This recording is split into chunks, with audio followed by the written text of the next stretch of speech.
suspense.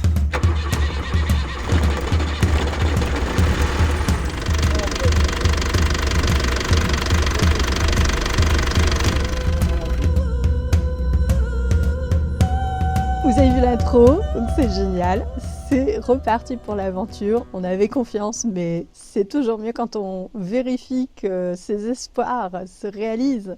Donc Yann a fini de monter le moteur et tous les autres éléments hier soir, voilà, les fameuses tiges de culbuteur, revérifier tout, monter le radiateur ensuite devant, les dernières vis, les caches, etc. Tout ça hier soir assez tard. Ça a été complètement épique et aujourd'hui on est allé faire un tour. Si ça vous intéresse, on vous raconte la fin de cette réparation de véhicules dans le nord de la Suède, pleine de péripéties, mais tout est bien qui finit bien. Alors oui, il fait nuit, mais on arrive à un crépuscule incroyable, donc j'en ai profité pour filmer. J'ai sorti mon drone, c'était pas arrivé depuis des semaines, parce que pour sortir son drone, c'est bien d'avoir un peu de tranquillité d'esprit, d'être bien concentré et de ne pas avoir la tête ailleurs. Et donc du coup, entre-temps, la nuit est tombée et j'ai pas d'autre endroit pour filmer, mais je voulais quand même démarrer cette vidéo aujourd'hui pour vous dire où on en était, parce que dans les grandes lignes, jusqu'à la fin, ça a été assez inattendu, rocambolesque. Donc c'était livré par UPS, mais en rentrant le numéro du suivi de l'expédition, on n'arrivait pas à avoir d'informations de livraison. On n'avait plus de date de livraison. Au départ, ça devait être lundi dernier. Aujourd'hui, on est mercredi, ça devait être lundi. Impossible d'avoir une date de livraison. Elle avait disparu. Et ça nous disait que ça serait mis à jour. On a mis Lina, la très gentille et très chaleureuse directrice du camping où on est. Sur le coup, elle a téléphoné, elle n'a pas réussi à avoir d'humain au bout du fil. Et ça disait la même chose, la date sera mise à jour, on ne sait pas quand. Et donc Yann a continué à rafraîchir la page de UPS qui faisait le suivi de l'expédition. Et à un moment donné, lundi en fin d'après-midi, la nuit tombait presque, ça dit que c'est livré en point relais UPS. Alors que nous, on l'attendait au camping. Hein. On avait donné cette adresse-là. Et donc le voilà parti en regardant sur Google Maps, il trouve certains point relais UPS dans la ville de Piteå. Donc il est parti en vélo avec notre fils, ils sont partis les deux à la tombée de la nuit à pleine vitesse parce qu'en plus il y en avait certains qui fermaient à 16h. Donc ils partent et là je crois que ça a été encore le jeu de piste parce qu'ils n'ont pas trouvé tout de suite la première adresse, il devait y avoir un café ou un restaurant à la place. Ils ont fait le tour du pâté de maison, ils ont fini par trouver une étiquette quelque part qui donnait une nouvelle adresse pour un nouveau point relais UPS. Je crois qu'ils en ont essayé d'autres où il n'y avait plus rien non plus.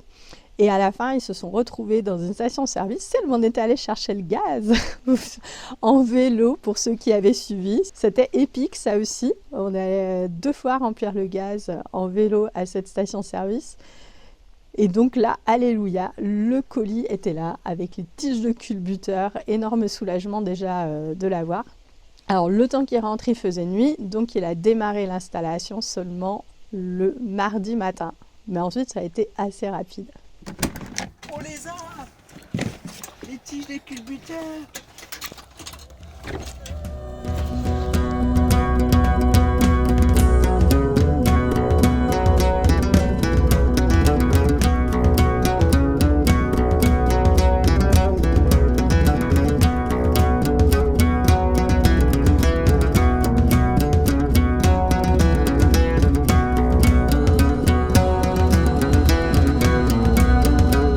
Et boum, la magie de la vidéo. On est 250 km plus au sud que la dernière séquence et on est aussi le samedi. Car en fait, une fois que les pièces sont arrivées, ça a été très vite. Le plus long, c'était ça, c'était attendre les pièces. Et aussi la première semaine, on a passé beaucoup de temps à essayer d'auto-diagnostiquer qu'est-ce qui se passait vu qu'on a assez vite compris qu'il allait falloir le faire par nous-mêmes. Mais donc les pièces arrivent. Entre-temps, Yann avait regardé plein de tutos de mécanique en anglais, en français, sur YouTube notamment. Et au passage, je suis bluffée par déjà la gentillesse et le dévouement de ceux qui arrivent à mettre des tutos pareils en ligne. Déjà aussi de la prouesse technique parce que moi, chaque fois que j'ai essayé de filmer Yann, j'arrivais jamais à trouver un angle où on voit quoi que ce soit d'intéressant pour vous montrer ce qui se passait sous ce capot. Donc il avait fait ça. Moi, j'avais fait livrer la documentation technique que j'avais commandée en ligne pour notre véhicule car on ne l'avait pas, j'y reviendrai. Donc j'avais fait livrer ça chez Erwan et Michael au garage et eux nous ont envoyé les photos des pages qui contenaient voilà, tous les réglages, les détails des couples de serrage, c'est un peu technique, mais en tout cas tout ça se trouve dedans. Et aussi on était toujours en contact avec Tommy et Tommy nous a amené tout un tas d'outils au petit matin, c'était tout givré, il commençait à geler.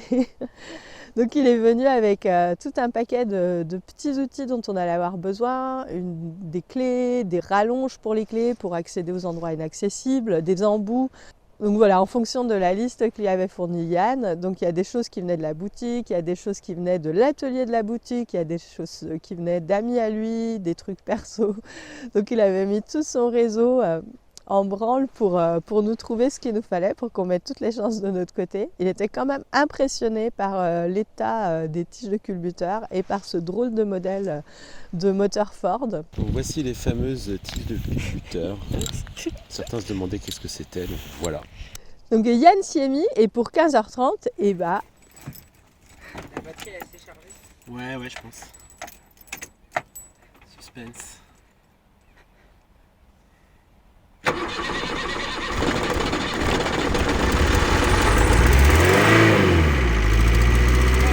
C'est parce qu'il est froid. Ça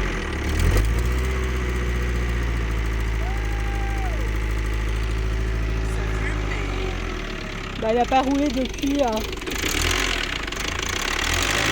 presque qu'il n'y a pas d'échappement qui est droit.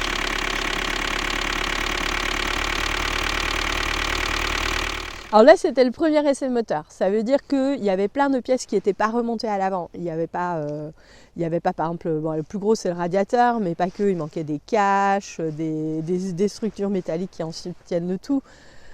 Mais en tout cas, le moteur tournait. Ça a été ça a été moins franc au démarrage que d'habitude, mais là, ça faisait 19 jours qu'il n'avait pas tourné. Ça faisait 19 jours qu'il se faisait promener, tracter, mais qu'il n'avait pas tourné. Et en plus, il commençait à faire froid. Comme je disais, il y avait eu du givre le matin. Alors nous, on n'est pas tant inquiets par le froid. Il peut faire plus froid et on pourra rouler et démarrer. On est surtout inquiets par rapport à la neige qui peut arriver à n'importe quel moment. Mais donc là, c'était bon, le moteur démarrait. Pendant ce temps-là, le ciel s'est paré de couleurs incroyables. Un crépuscule, mais vraiment le plus beau crépuscule couché de soleil que j'ai vu depuis un bon paquet de temps. Et pourtant, je suis à l'affût, je pense que vous avez vu dans les vidéos.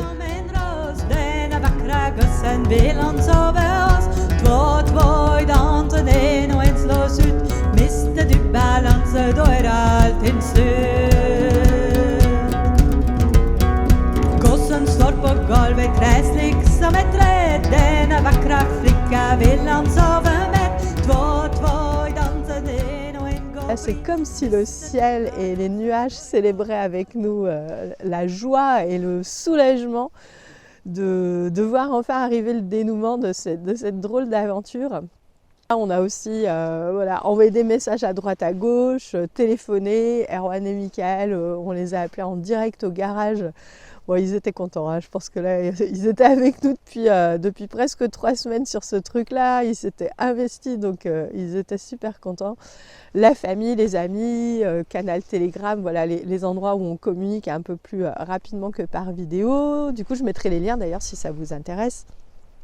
Donc pendant ce temps-là, Yann a remonté le tout, mais on s'est dit qu'on allait rester tranquille et qu'on ferait un essai sur route le lendemain.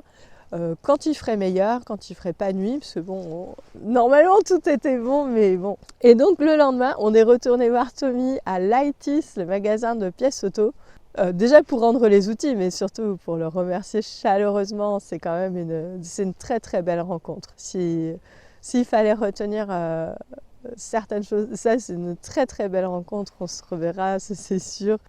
Et donc voilà, petit tour en ville complètement concluant, rien de particulier.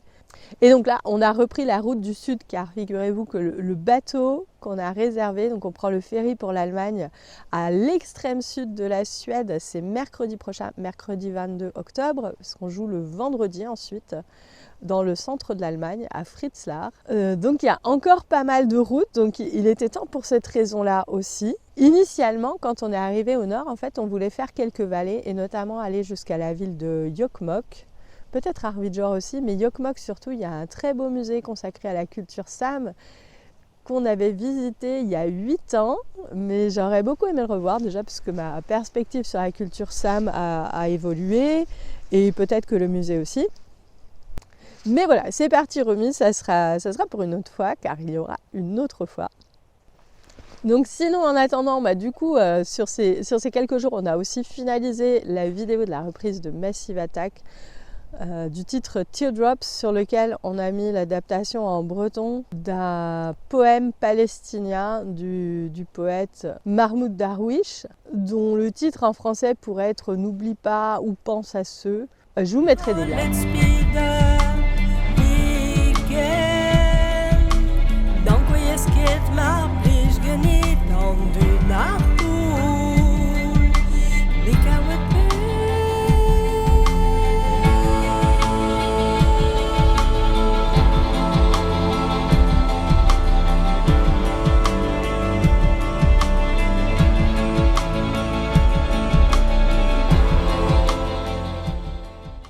Et donc voilà, nous on continue à rouler vers le sud, on va aller voir du coup nos amis à Östersund, là où on avait joué, on vous racontera ça dans une autre vidéo.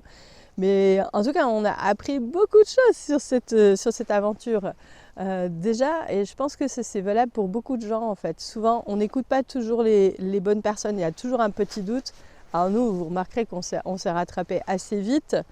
Mais quand même, on donne toujours trop d'importance aux gens qui ne nous veulent pas que du bien. Alors après, ils ont leurs raisons pour agir de la façon dont ils agissent avec nous, ou de ne pas vouloir nous aider, ou de nous donner des informations à moitié vraies ou à moitié fausses, ça dépend. Donc ça leur appartient, mais en tout cas, ce qui nous appartient à nous tous, c'est d'écouter les belles personnes, les personnes qui ont confiance en nous, qui nous soutiennent, qui sont prêts à investir du temps, à se rendre disponible au téléphone à n'importe quelle heure pour nous tuyauter, voir les bouts de vidéo qu'on envoie pour voir où on en est. Voilà, c'est ça qui compte dans la vie. Donc ça a un très beau rappel. C'est un beau rappel aussi de quand on veut quelque chose, on peut faire beaucoup plus que ce qu'on croit. C'est souvent un manque de confiance et d'attendre d'avoir toutes les informations avant de se lancer, alors que des fois il faut se lancer, puis après on voit au fur et à mesure ce qui se passe. Ensuite, il y a aussi que maintenant on aura notre documentation technique. Si vous avez un vieux véhicule, vous savez peut-être ce que c'est ou pas. C'est beaucoup mieux qu'un carnet d'entretien en fait. Un carnet d'entretien, ça reste quelque chose de pas très fourni.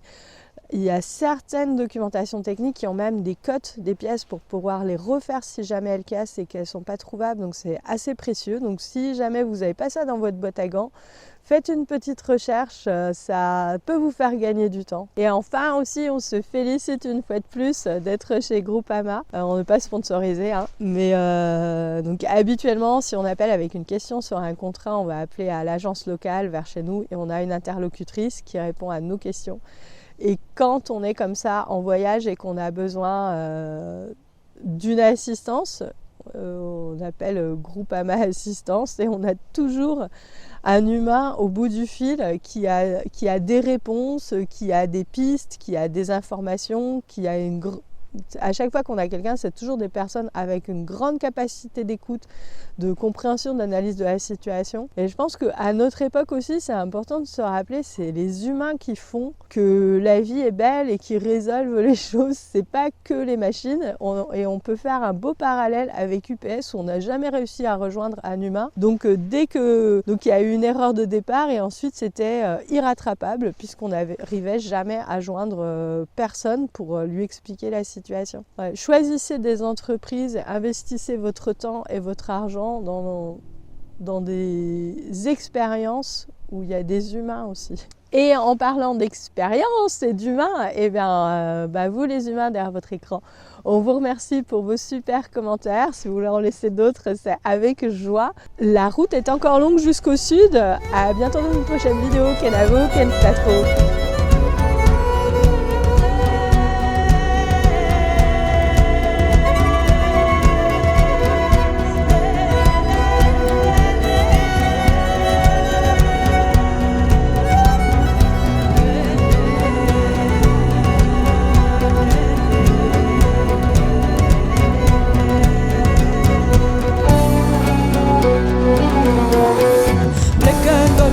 sol me paga el sol.